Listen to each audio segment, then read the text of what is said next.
Good afternoon. I am making this video in a house full of my family. My husband is upstairs listening to John Green and doing the dishes. My 12-year-old is like right there playing video games, and my 8-year-old is running around in his underpants. So let's hope he doesn't come running into our family room while I am recording this video on planning a series. And this video is a request from Jinx, so I hope that this answers some of your questions. If it doesn't, please leave questions in the comments and I can always elaborate in another video. We have lots of time on our hands, don't we? Today is, I've already lost count, day 5 of our self-isolation here at home, and I'm doing okay. I mean, I cannot complain. I have food, I have a healthy family, I have a computer, I can try and do some work because I can work from home, so I have nothing to complain about. All right, planning a series. So this is something I've actually written a book about. So if you are more of an ebook person, you can look up Romance Your Brand, or it's available in paperback, and it's also available in audiobook. Audiobook is currently, at the time of this recording, available from Google Play, from iTunes, like Apple Audiobooks, Kobo, and a bunch of other retailers. It's not yet on Amazon, and I think that's because of the slowdown around Amazon is deprioritizing a bunch of stuff in order to keep sending out like groceries and stuff like that during the coronavirus. So I don't know, it's in the Audible process, and at some point it will get approved for Audible, which means Amazon. So, but it is available elsewhere in audio. So audio, ebook, paperback, there's a whole book. But I'm going to talk in kind of inspirational ways, right now, some things to think about, just to get you started. If you're not ready to dive into the book, then this video is maybe for you. Or if you just want a refresher of the top level stuff that's in the book, this video is for you. So when I'm talking to anybody about planning a series, and for reference, it's something I've done 10 times. I write romance as Zoe York and as Ainsley Booth, and between the two I have started, and some of them I finished, 10 series, and that's just how my mind works. At some point I will do a publishing basics video on the difference between a standalone and a series, and by series I don't mean one protagonist all the way through, although that is one version of, but a series can also be a set of standalones connected by themes or a common setting. There's a really good definition of this in the television or film world. In Aaron Sorkin's masterclass videos, he talks about whether or not the character, whether or not the setting is a character. And if the setting is a character, then it's a TV series. And if the setting is not its own character, then it's a movie. And in his own work, you can see the difference there between American President and The West Wing, American President being a movie, and The West Wing being a TV show. And the difference between the two is that the movie, The American President, the story completely ends at the end of the movie. And in that, the way that story is told by Aaron Sorkin, you don't have there's no questions remaining about the setting. Right? Now, I mean, of course, the White House and the West Wing can be an endless source of stories if you choose to make the setting a character in that regard. And then, of course, because he enjoyed writing The American President, he then turned it around. But you'll notice, if you watch The American President and then watch the first season of The West Wing, you can tell the difference in choice. So setting as a character is the #1 rule about writing a series. And then the question is, okay, so if you have a setting, how do you plan a series, and how do you make it a series that people want to read? So the first thing that I like to ask people is, 5 years down the road, 5 years from now, I keep on leaning on my desk and I'm jiggling the camera, and I'm so sorry about that. I'm just a baby YouTuber. I'm getting to know how to do this, and I just leaned on my keyboard. I'm way too dynamic. I'm way too movie for this. Anyway.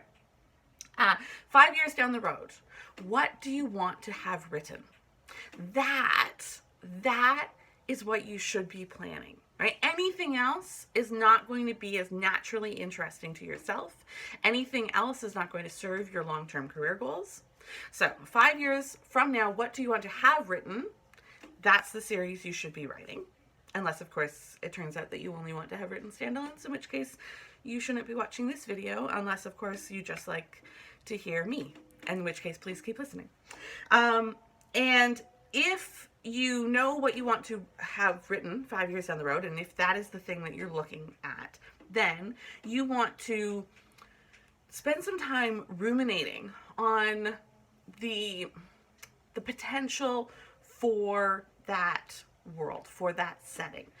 Write down as many characters you can think of, and they won't all end up in your book, and this is not plotting. You're welcome to throw it out at any point along the way, but just make sure that the world is big enough. If it is a contemporary setting, for example, are there lots of different archetypal jobs? In a small town, if you're a romance writer and you're thinking of writing a small town series, is your world big enough for doctors, for firefighters, for shops? I have two small towns that I write about, Warnham and Pine Harbor, and in the first version of Pine Harbor, my Pine Harbor series 1.0, there aren't a ton of shops in the town. The town is very small. It's only like 600 people. And so there's only a handful of shops. There's a restaurant, Max Diner, there's a bakery, there's a library, there's a bank, and that's it. And so in the next version, 2.0, series 2.0 for Pine Harbor, the population is growing a little bit, and it's just going to be a little over 1,000 people. But the difference of those 400 people means they can sustain a couple more shops, and people might come to the town from those surrounding areas.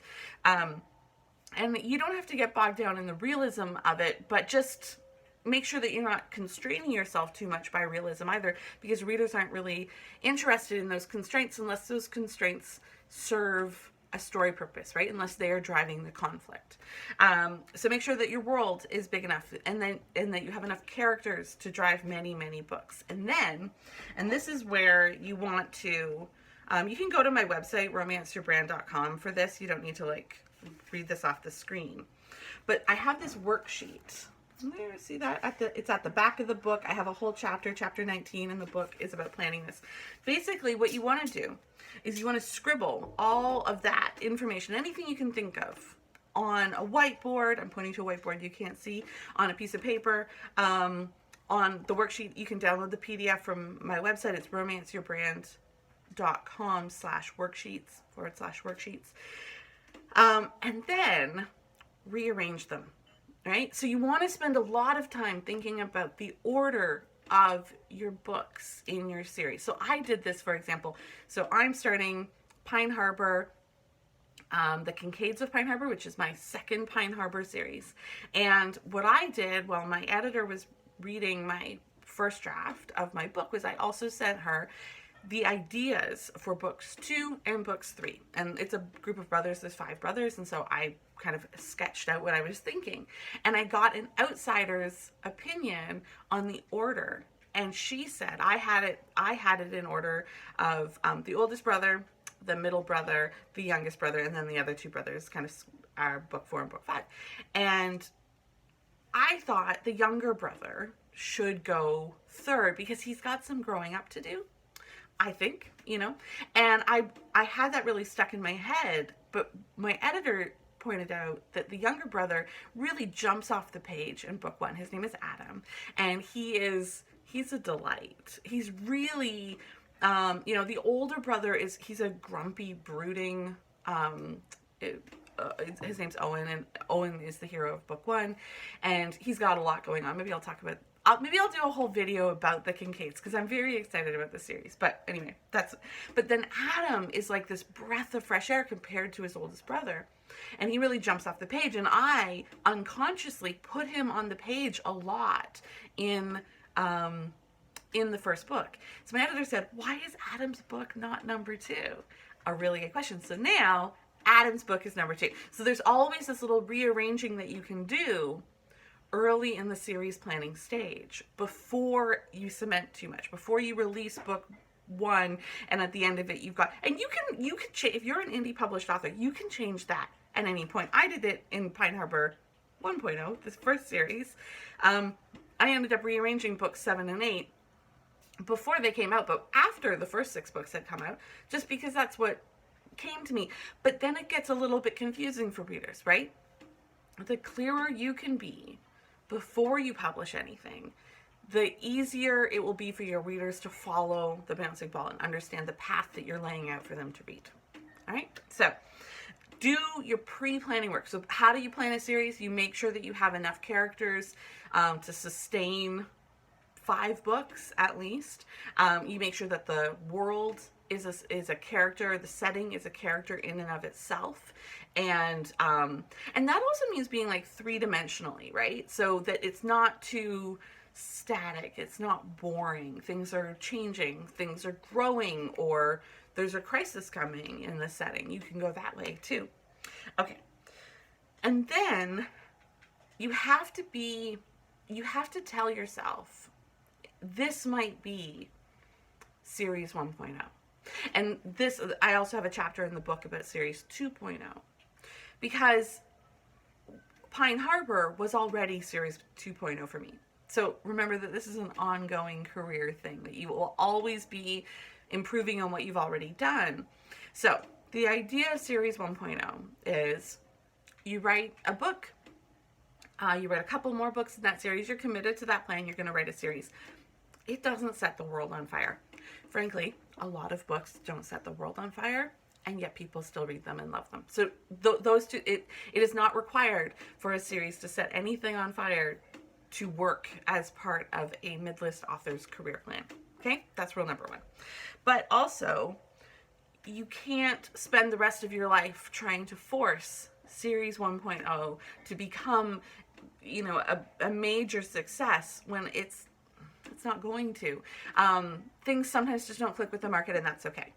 The answer is not to radically pivot and write something completely different, because when you do that, that radical pivot, that's something different, is another series 1.0.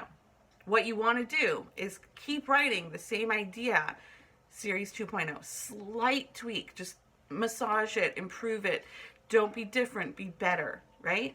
Just be a better version of yourself, That's series 2.0. So my very first series was called Wardham, small town, and it had a couple of things that I didn't like about it, lots of things that I loved about it. So I came up with Pine Harbor. Slightly more small town name.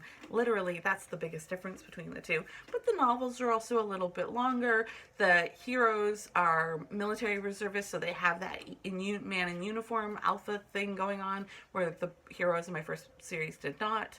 And then I wrote 8 books in that series, and it was, compared to Wardham, it was my series 2.0. It did better. It was more critically acclaimed, steadier sales with readers, bigger fan group, that sort of thing. And now but now at this point in my life, Pine Harbor is my series 1.0, and Kincaid's of Pine Harbor will hopefully be my series 2.0. And in 3 years, Kincaid's of Pine Harbor will be my series 1.0, and I will again tweak and revise and make it better. I talk about this in the book, but a really good example of this for anybody who watches small town romance on Netflix, you've probably watched Virgin River. And if you haven't read Virgin River, then you might not know that Robin Carr, first of all, Robin Carr once described herself, I think it was in an RWA speech, as an overnight success, 30 years in the making. And I think that that's, true for a lot of people who find publishing success finally, or finally get a Netflix deal, that there are a lot of projects that you write for mid-list sales, for no sales, mid-list sales. Then you have some big success. Then your next project doesn't do that well. That is publishing.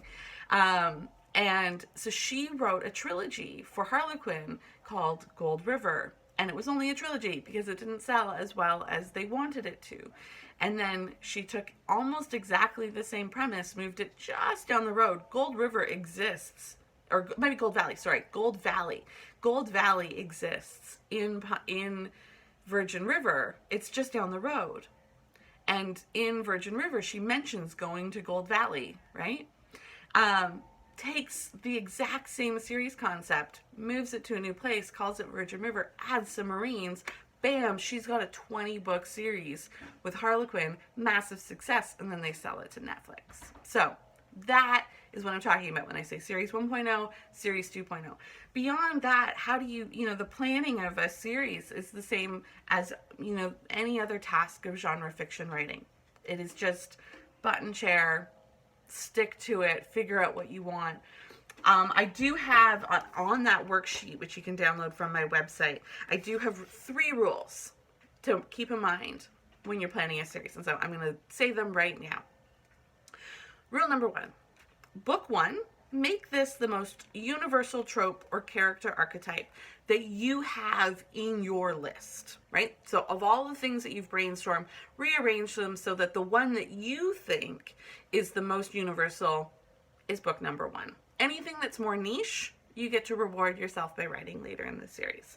I'm not telling you not to write things that are niche, just that the order really does matter. Rule number 2, you want all books to be a similar length. It's okay if they grow in length, but you don't want to jerk your readers back to a shorter book after they've had a really robust full-length novel.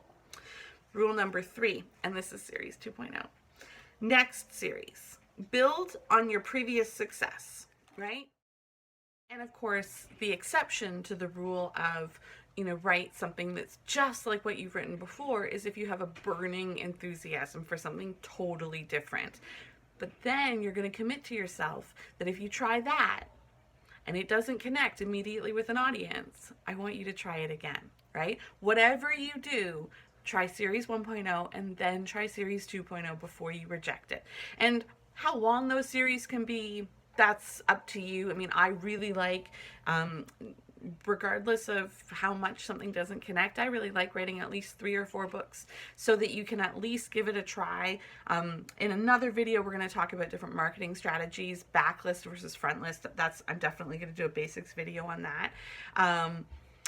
Because I think that often the things that don't resonate with the audience that we immediately have access to is completely different from books that might connect down the road with new audiences. So, all right, the 8-year-old has just wandered in his underwear, so I think that's my cue that I have to stop taking videos and go back and spend some time with my family right now. Hi. All right, thanks. Oh, and before I get inundated with blaster shots, a reminder that if you subscribe to my channel, you'll hear about any of these new videos that I'm putting up during this pandemic. You want to come and put your hand? You have to bring your hand more in. This is the 8-year-olds. There we go. Thumbs up. Subscribe to my channel and also leave me a note in the comments about what kind of videos you would like to hear me talk about in terms of publishing, marketing, writing, dealing with kids. I'm not an expert in that regard. Okay. I'll be back again tomorrow.